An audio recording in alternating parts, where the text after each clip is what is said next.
Boa noite a todos. Então, eu vou falar do meu trabalho para a disciplina Cultura Criativa da professora doutora Regina Lara Silveira Mello.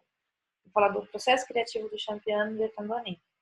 Aqui nós vamos ver um vídeo que vai mostrar a obra que está no Museu de Arte da Filadélfia. Esse Museu da Arte da Filadélfia é o museu que mais tem um acervo, o que contém um acervo maior das obras do Champiano.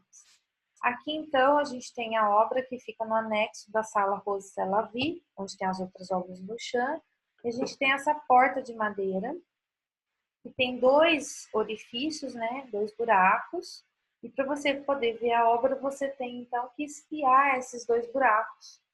E quando a gente espia, o que nós vemos? Qual a imagem que aparece? A gente vê uma mulher nua, deitada sobre um leito de gravetos, galhos e folhas, o braço esquerdo estendido, segurando uma lamparina, e ao fundo uma paisagem. É um cenário erótico que deve ser espiado pelo orifício de uma porta velha de madeira, colocada à frente desse fragmento do corpo.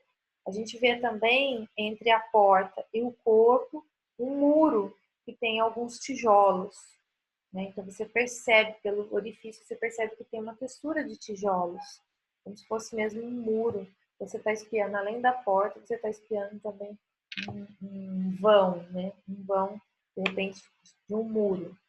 Está aberto, né? Como eu disse, essa obra, então, fica no Museu de Arte da Filadélfia. Qual é a intenção, né, do artista? Né? Qual que é essa proposta dessa obra? Então, a gente vai procurar entender um pouco mais esse processo criativo do Champiano, né, a partir do Candoné, e das suas características, que o próprio Duchamp coloca. A minha ideia é partir das orientações contidas no manual de instrução, escrito e deixado pelo artista, para a gente poder compreender esse processo criativo dele. A reflexão do fazer artístico do Champiano será por meio da análise desse memorial descritivo, então, ricamente ilustrado por fotos e anotações deixados por ele, que trabalhou em seu estúdio por 20 anos. Né? O público só veio conhecer a obra Candoné após a sua morte. Então, aqui seguindo, a gente tem, então, essa sala, que é o anexo, né, que eu já expliquei. Você precisa, então, ir até a porta, e quando você vai até a porta, então, você tem essa imagem. Essa imagem ela é tridimensional, ela não é uma pintura, né? Ela é uma instalação. Né? A gente pode definir também como várias formas. É uma instalação, é um diorama, é uma caixa escura, né? Uma câmera escura, então tem várias possibilidades, uma assemblagem, né? Vários elementos agregados aí. Então, eu vou adotar a ideia dela, da Candoné, ser uma instalação, certo? Então, aqui a gente vai, então, conhecer um pouco mais desse processo criativo a partir desse manual de instrução. Duchamp, então, trabalha 20 anos numa obra secretamente no seu ateliê. O seu enteado Paul Matisse fica encarregado depois de remontá-lo em Candoné, e para isso, então, ele cria um manual de instrução. O manual de instrução pertence ao Museu de Arte da Filadélfia. A biblioteca do museu tem uma réplica em que a gente pode acessar, ver, consultar. E em 1987 o museu então resolveu editar, né, e publicar esse catálogo, né, esse memorial descritivo.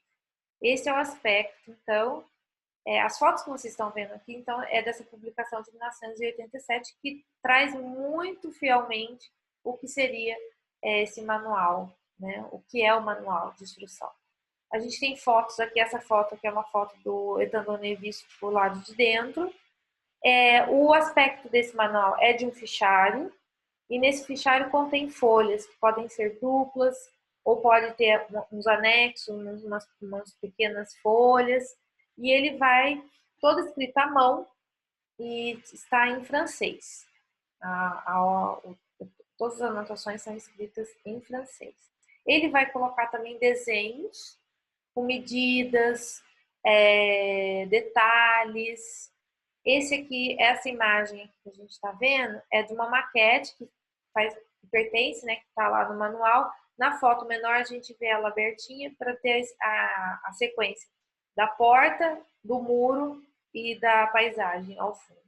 Aqui a gente tem um outro esquema que ele está falando da caixa de luz, de paisagem, né, da paisagem, que a paisagem é uma caixa de luz, ela é totalmente iluminada.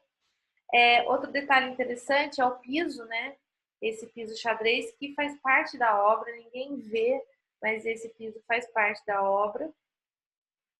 No ateliê dele parece que o piso era xadrez, mas o xadrez faz parte, né, de todo o contexto das obras do Duchamp. Aqui a gente tem, então, um outro esquema em que ele fotografa o muro de tijolos. Esses tijolos foram recolhidos e ele tem a posição certa para cada um deles, eles são numerados. E aqui também um esquema que você tem uma foto meio que junto com uma fotografia que vai explicando o processo. Aqui nessa outra imagem, a gente tem a porta para o lado de dentro, né? E você vê que tem números. Esses números depois estão na folha seguinte, né? Tem toda uma explicação de as correspondências. E uma das coisas interessantes que a gente pode observar nessa fotografia é que o Etandonet tem algo muito de cenografia, né? Muito cenográfico. Essa porta colocada desse jeito lembra muito, remete muito às tapadeiras dos cenários teatrais. Aqui nessa outra imagem a gente tem uma fotografia ainda da porta, do lado de dentro, e ele vai também escrevendo coisas, né? Então, ele colocou tijolos, ele colocou buracos do voyeur, fez uma setinha. Aqui, veludo de ruído correndo na parte de trás da porta. Eu coloquei uma interrogação porque a letra dele parece que é correndo, mas eu fiquei na dúvida. Aqui a gente tem um esquema, então, da iluminação, porque o Etandonet ele tem uma iluminação superior. Então, aqui a questão das lâmpadas, né, que vão ficar em cima da instalação. E também a paisagem também é uma caixa de luz, né? Então, aqui a gente tem essas definições. E aqui é a última folha, então, desse manual. Eu não coloquei imagem de todas as folhas, mas eu quis mostrar para vocês um pouco como ele foi feito, foi pensado. Então, ele basicamente é feito manualmente, né, escrito em francês por Marcel Duchamp. As fotografias têm detalhes de cada parte e também são numeradas, além de desenhos também e uma pequena maquete do esquema do Etandonet. Essas três imagens que a gente está vendo agora fazem parte de um estudo do Etandonet. Mas essas três imagens, ele vivo ainda, a gente já tinha conhecimento, a gente não sabia que viria depois uma obra como Etandonet, né? Duchamp vai ter um caso de amor com a Maria Martins, que era uma artista brasileira do surrealismo, e ele vai, então, o corpo do Etandonet é tirado o molde do corpo da Maria Martins. Então, ele vai, tira esse molde em gesso, depois ele vai fazer em gesso mesmo, ele usa gesso, espuma para poder fazer o corpo, e depois ele reveste com a pele de porco, para poder ficar uma coisa com aspecto mais de pele. Ele vai ter vários problemas de construção desse corpo, e a pele vai rachar, ele vai retirar, e depois quando ele retira, ele remonta, piora mais ainda a situação, então tem vários problemas técnicos, né? Mas aqui, então, a gente tem que o Etandonet seria, então, algo relativo ao caso de amor, seria, então, ao caso de amor que ele tem com a Maria, mas também está relativo ao grande vidro, né? Tem vários elementos que aparecem no grande vidro, né? A noivos e os celibatários, como também, então, de repente, é como se ele estivesse materializando essa noiva, e de repente a porta também, no vidro a gente tem as duas divisões, então tem várias coisas assim relacionadas, né? A questão é, qual a intenção do artista ao colocar os espectadores póstumos como voyeur diante dessa obra do Etandonet, né? Como decifrá-lo? Ao documentar todo o processo de remontagem da instalação em seu manual de instrução para Etandonet, Duchamp deixa uma chave de acesso, que possibilita ao menos a gente se aproximar do seu processo de trabalho. E para o artista, era muito mais importante do que o produto final.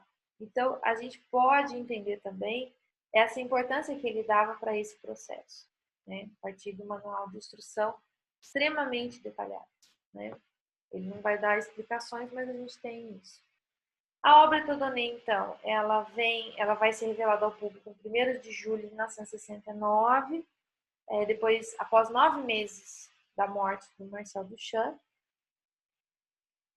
que assumiu a postura de artista aposentado, né, mas trabalhou secretamente durante os 20 anos, de 1946 a 1966, na obra, e no seu estúdio. Talvez ele se protegeu de explicações, de cobranças e garantiu a liberdade do seu processo criativo sem ninguém perturbando, né?